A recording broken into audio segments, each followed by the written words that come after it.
Hello friends, how are you doing? Well, बहुत time के बाद, बहुत अरसे के बाद मैं वीडियोस तो अपलोड करती रहती हूँ, लेकिन आज फिर स्टोरी लाई हूँ जो हमेशा मैं लाया करती थी ऊपर टेरेस पे जाके। लेकिन मैं मुंबई की हूँ, मुंबई में बारिश हो रही है, टेरेस में जाना मुश्किल है, तो आज अपने ही घर में बैठ के वीडियो बना रही हूँ। बहुत अच्छी स्टोरी लाई हूँ सीख के साथ। जैसे आप जानते हैं, मैं हमेशा कोई सीख वाली स्टोरी सुनाना चाहती हूँ जो फैमिली को इसमें से कुछ ना कुछ सीखने मिले। तो ये हुआ कि एक छोटा शहर था। उस छोटे शहर की आबादी 2-3 लाख लोग थे, ज़्यादा लोग नहीं रहते थे। और एक जो गुरु थे, वो वहाँ 60-70 ईयर ओल्ड के गुरु थे, और वो वहाँ इतने सालों से जन्म से उधर ही रह रहे थे, तो सारे शहर वालों को वो जानते थे। सडनली उन्होंने देखा कि शहर में कोई और एंट्री किया, जैसे कोई छाया थी। तो उन्होंने भाप लिया कि ये नॉर्मल ह्यूमन बीइंग नहीं है, कुछ और है। तो उसको रोक लेता है, ये बड़ा विद्वान होता है गुरु।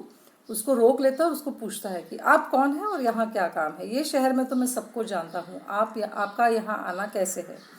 तो छाया जो है वो बोलती है कि मैं कोई छाया नहीं हूँ, मैं मौत हूँ, और मैं आपके शहर में से 5000 लोगों को उठा के लेके जा रही हूँ। नेक्स्ट 5 डेज़ के अंदर आप देखेंगे कि 5000 लोगों को मैं लेके जाऊँगी। तो गुरुजी बड़े परेशान हो जाते हैं, लेकिन मौत के आगे क्या हम कुछ कर सकते हैं? हमारे नज़दीकी रिश्तेदार हो, फ्रेंड्स हो, जो भी हो, हम कुछ नहीं कर सकते, कितना भी हम उनको चाहे, कितना भी हम गिरे। जिसको आना है इस लाइफ में, उसको जाना भी तो है। तो वैसे ही गुरुजी विद्वान थे, कुछ बोल तो नहीं पाए, लेकिन वो अपना प्रेयर करने लगे। अब हुआ यूँ कि नेक्स्ट 5 डेज़ में, जैसे मौत ने कहा था 5000 लोग मरेंगे, लेकिन मरे 50,000 लोग। गुरुजी को रोज बड़ा गुस्सा आ रहा था कि ये तो मौत ने भी धोखा किया, मौत भी झूठ बोलने लगी है। हाँ, मैंने जब इतना क्लियरली पूछा था, 5000 बोला था।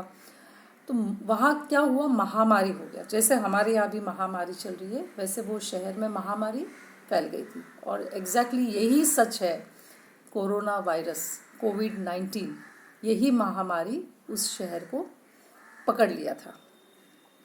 अब 5000 के बदले 50,000 जब मर गए, तो गुरुजी ने बोला अब मैं वो छाया को पकड़ता हूँ और उसको जवाब मांगता हूँ कि मेरे से झूठ क्यों बोला? तुम्हें झूठ बोलने की क्या ज़रूरत थी? तुम पहले ही बोल देते।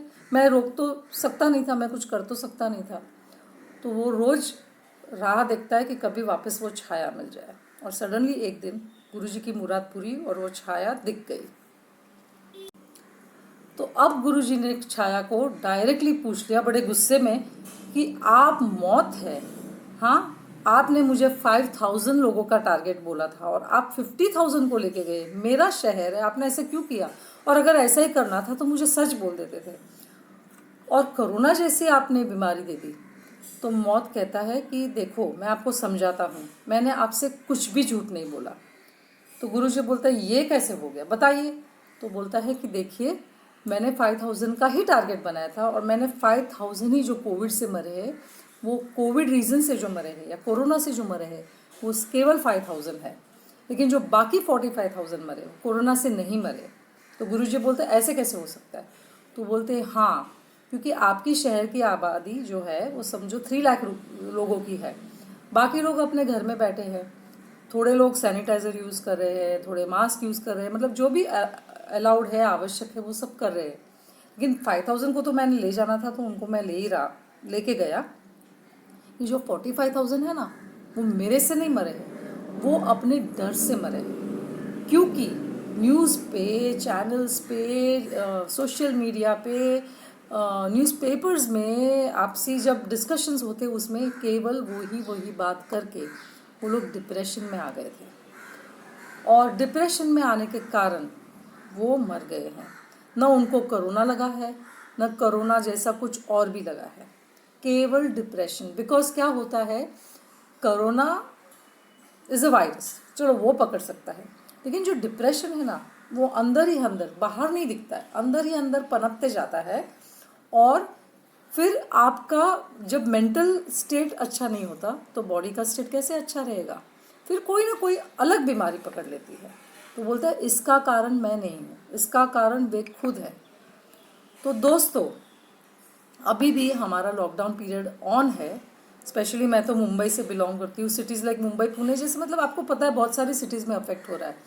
तो हमें अपना काम करना है, हमें गवर्नमेंट को सहकार देना है, हमें घरों में हो सके तब उधर ही रहना है, हमें घूमने फिरने नहीं जाना है, जहाँ पे हमें काम पे बुलाया जाता है जो एसेंशियल्स उनको जाना है। बट घर में रह के हम अपने आप को कैसे प्रफुल्लित रखें, आनंदित रखें, कैसे डिप्रेसिंग थॉट्स से दूर रखें, ये हमें सोचना है। ये हमें आके कोई शिक्षा नहीं देने वाला, या ये हमें टीवी पे बड़े बड़े लेक्चर्स नहीं मिलने वाले हैं। ये अपनी सोच के हिसाब से अपने कंट्रोल में है, ये किसी और के कंट्रोल में नहीं है कि हम क्या सोचते हैं। तो let's be positive, take up your hobbies, drawing, singing, painting, music, बहुत कुछ है ना। ऑनलाइन कोर्सेज करो, everything is available nowadays. हमको मन की शक्ति देना, मन विजय करे, दूसरों की जैसे पहले खुद को जय करे। हमको मन की शक्ति देना। तो फ्रेंड्स, मन की शक्ति, तन की भी शक्ति, because mind and body are related.